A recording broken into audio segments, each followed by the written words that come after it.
नमस्ते।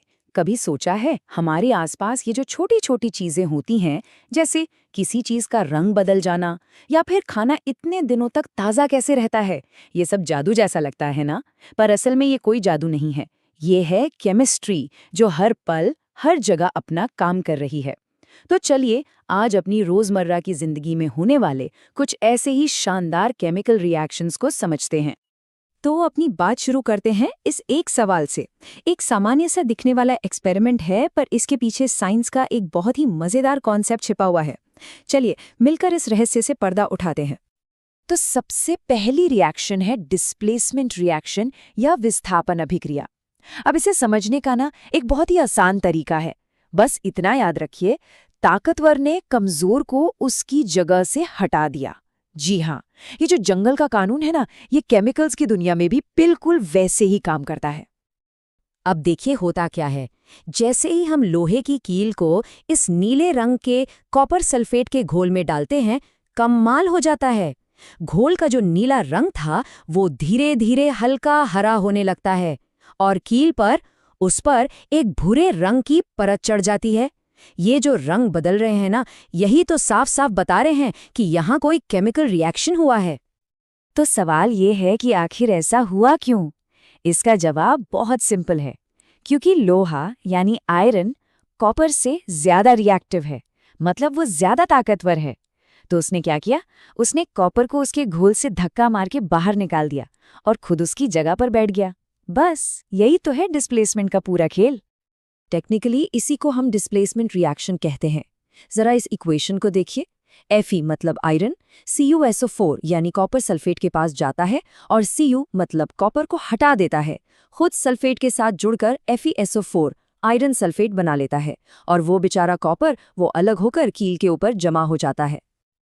और सुनिए, ये कहानी सिर्फ लोहे की नहीं है। जिंक और लेड जैसे दूसरे मेटल्स भी हैं जो कॉपर से ज्यादा रिएक्टिव हैं। तो अगर उन्हें भी कॉपर सल्फेट के घोल में डालेंगे ना, तो वो भी ठीक यही काम करेंगे, कॉपर को उसकी जगह से हटा देंगे। ये सब बस रिएक्टिविटी यानी कौन कितना ताकतवर है, उसी का खेल है। चलिए अब अगली रिएक्शन की तरफ बढ़ते हैं। इसका नाम है डबल डिस्प्लेसमेंट या द्विविस्थापन। अब इसमें क्या होता है? इसे एक तरह का पार्टनर स्वैप समझ सकते हैं या फिर केमिकल्स के बीच एक लेन देन। यहाँ कोई किसी को भगाता नहीं है, बल्कि आपस में अदला बदली होती है। होता यह है कि दो अलग अलग कंपाउंड्स के जो हिस्से होते हैं, जिन्हें हम आयंस कहते हैं, वो आपस में अपनी जगह बदल लेते हैं। बिल्कुल एक ट्रेड की तरह, एक व्यापार की तरह, जहां दोनों साइड्स कुछ देती भी हैं और कुछ लेती भी हैं। चलो इसे भी एक एग्जाम्पल से समझते हैं। मान लीजिए हमारे पास दो सॉल्यूशंस हैं। एक है सोडियम सल्फेट का और दूसरा है बेरियम क्लोराइड का। अब सोचिए, जब हम इन दोनों को मिला देंगे तो क्या होगा? जैसे ही ये दोनों मिलते हैं, जादू! एक सफेद रंग की सॉलिड चीज बन जाती है जो पानी में घुलती ही नहीं है। और ये इस बात का पक्का सबूत है कि रिएक्शन हो चुका है। इस न घुलने वाली चीज को प्रेसिपिटेट या अवक्षेप कहते हैं। तो हुआ क्या? बेरियम ने सोडियम के पार्टनर सल्फेट के साथ जोड़ी बना ली और सोडियम ने बेरियम के पार्टनर क्लोराइड के साथ। हो गया ना पार्टनर स्वैप। ओके, तो अब आते हैं एक बहुत ही इंपॉर्टेंट रिएक्शन पर। ये वो रिएक्शन है जो हमारे आसपास हर वक्त हो रही है। इसका नाम है रेडॉक्स। इसे समझने का बेस्ट तरीका है इसे ऑक्सीजन के खेल की तरह देखना। एक ऐसा खेल जिसमें कोई ऑक्सीजन हासिल करता है तो कोई उसे खो देता है। इस खेल के दो ही सिंपल से हिस्से हैं।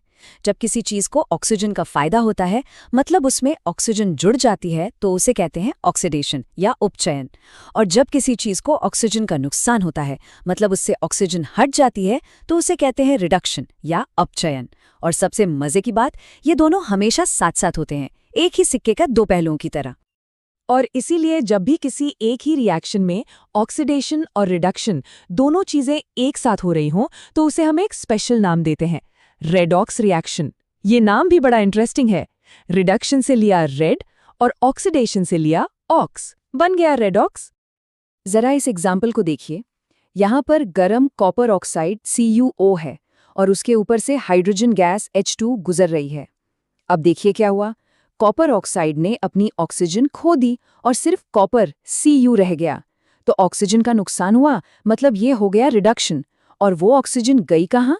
वो हाइड्रोजन H2 ने ले ली और पानी H2O बना दिया। तो हाइड्रोजन को ऑक्सीजन का फायदा हुआ, मतलब ये हो गया ऑक्सीडेशन। देखा, एक ही रिएक्शन में दोनों काम हो गए। तो अब कोई सोच सकता है कि ये सब लैब की बातें जानना इतना जरूरी क्यों है? जरूरी इसलिए है क्योंकि ये रिएक्शंस सिर्फ लैब में नहीं होते, ये हमारी रोज की जिंदगी में हमारे चारों तरफ हर पल हो रहे हैं। चलिए देखते हैं कैसे।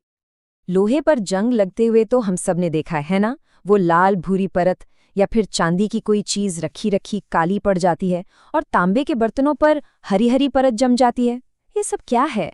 ये सब असल में ऑक्सीडेशन का ही नतीजा है, जिसे हम संक्षारण या कोरोजन कहते हैं। हवा की ऑक्सीजन और नमी मिलकर धीरे धीरे इन मेटल्स को खराब कर देती हैं।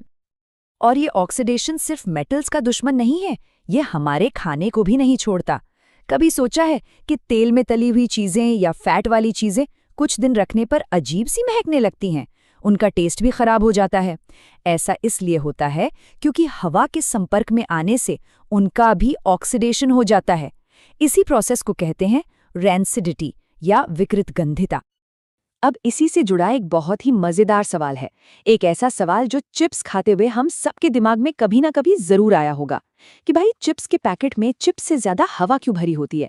क्या कंपनियां हमें ठग रही हैं? तो इसका जवाब है बिल्कुल नहीं। असल में उस पैकेट के अंदर जो है वो हवा है ही नहीं, वो होती है नाइट्रोजन गैस। अब नाइट्रोजन एक ऐसी गैस है जो बड़ी आलसी होती है, वो आसानी से किसी से रिएक्ट नहीं करती। तो ये गैस चिप्स की चारों ओर एक सुरक्षा कवच बना लेती है और ऑक्सीजन को उन तक पहुंचने ही नहीं देती। नतीजा, चिप्स का ऑक्सीडेशन नहीं होता, वो बासी नहीं होते और एकदम ताज़े और क्रिस्पी बने रहते हैं। है ना केमिस्ट्री का कमाल? तो अगली बार जब कोई चिप्स का पैकेट खोले तो याद रखना कि ये सिर्फ स्नैक्स नहीं, बल्कि उसके अंदर साइंस का एक छोटा सा लेसन भी पैक्ड है। तो अब सवाल ये उठता है कि हमारे आसपास की दुनिया में ऐसे और कितने जादू हैं जो असल में केमिस्ट्री ही हैं और बस हमारे समझने का इंतजार कर रहे हैं। जरा सोचिएगा।